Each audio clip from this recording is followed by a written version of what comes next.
There's a there's a story about trees that a man sent me a letter a number of weeks ago. It was about a man who lives over in the Rio and Medio, just straight south of here, and he was in his 80s, really old, and had an orchard that was just full of trees of all ages, from young trees to old trees, and some were newly planted and some were very, very old.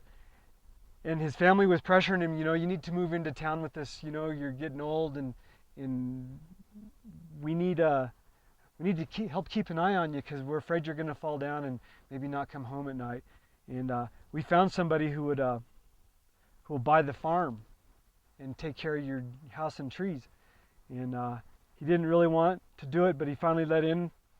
And so they all came to the meeting to trade the money for the land.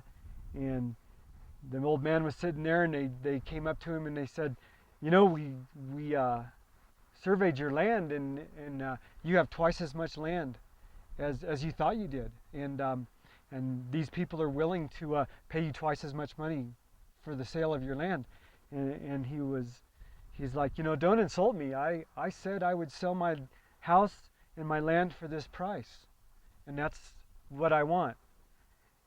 And the people are like, the guy's silly old man, he just doesn't get it, and we're going to offer him more money. But he insisted that the price for his house and his land was what he agreed on. A number of weeks went by, and through the spring into the summer, and they called the man back to the meeting room again, and the people said, we love the land and the house, and the trees are beautiful, and we have a problem though, that the fields are full of people.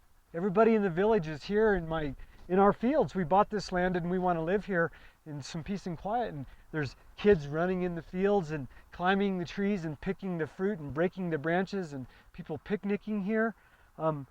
You've got to ask these people to not come here. This is our place. And he said, every time somebody was born in this community, I'd plant a tree for him.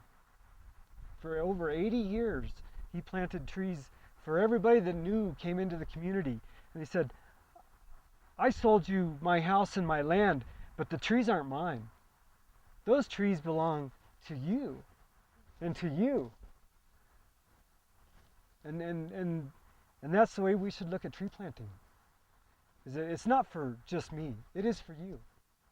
And for the people that you're going to impress with their lives. You can change people. The trees are looking out. So that's kind of my heartfelt thing on it.